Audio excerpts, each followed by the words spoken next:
नमस्कार, स्वागत आहे तुमचे अजून एका छानशा रेसिपीमध्ये। तर आज आपण एक रानभाजी करणार आहोत। तर तिचं नाव आहे चाईचा मोहोर। पण ही भाजी पहा ना, अगदी माशाच्या अंड्यासारखी दिसत आहे की नाही, पण ही एक रानभाजी आहे। ही पहा, ही भाजी अशी दिसते। तिचे असे हे गुच्छ आहेत पहा, आणि त्याच्यावर असे हे दाणे दाणे आलेले आहेत। अगदी माशाच्या अंड्यासारखे दिसत आहेत की नाही। आता ही भाजी आपण स्वच्छ करून घेऊया। याचा प्रत्येक दाणा असा हा वेगळा करून घ्यायचा आहे।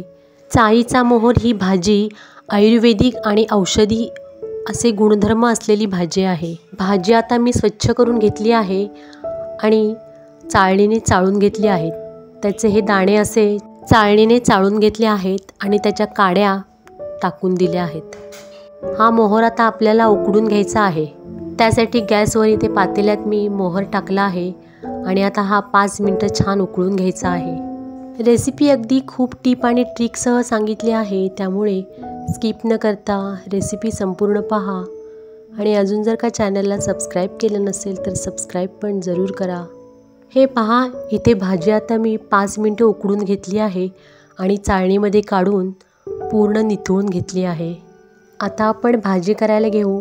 त्यासाठी इथे मी कढईमध्ये 2 मोठे चमचे तेल टाकले आहे आणि आता तेल तापल्यावर त्यामध्ये कांदा घालायचा आहे। हे मोठे 2 कांदे आहेत बारीक चिरलेले, ते सर्व मी त्यामध्ये घातले आहेत। या भाजीला जास्त साहित्य लागत नाही, अगदी मोजके साहित्य लागते। ही भाजी माशाच्या अंड्यासारखी दिसते आणि चवीला सुद्धा माशाच्या अंड्यासारखीच लागते, अगदी सुंदर लागते। आणि आता ह्यापुढे 2 ते 3 महिने या भाजीचा सीझन असतो, त्यानंतर ही भाजी मिळत सुद्धा नाही। हे पहा, कांदा इथे छान आत्ता गुलाबी रंगावर परतला गेला आहे। आता त्यामध्ये अर्धा चमचा मीठ किंवा चवीनुसार मीठ टाकायचे आहे आणि आलं लसूण टाकायचं आहे अर्धा चमचा। आलं लसूण नक्की टाका, त्यामुळे ह्याला चव छान अगदी नॉनव्हेजसारखी येते। या भाजीमध्ये जिरे, मोहरी, कढीपत्ता हे काहीसुद्धा मी घातले नाही आहे, फक्त आले लसूण घालायचे आहे, त्यामुळेच त्याची चव अगदी नॉनव्हेजसारखी येते। आता इथे मी पाव चमचा हळद घातली आहे, अर्धा चमचा कोल्हापुरी कांदा लसूण मसाला घातला आहे आणि पाव चमचा काश्मीरी मिरची पावडर घातली आहे आणि हे छान आता आपल्याला परतून घ्यायचं आहे। अगदी मोजकेच मसाले आहेत तरीसुद्धा भाजी चवीला एकदम सुंदर होते। या भाजीला लागणाऱ्या मसाल्यांचे प्रमाण मी डिस्क्रिप्शन बॉक्समध्ये दिले आहे, तिथे जाऊन तुम्ही चेक करू शकता।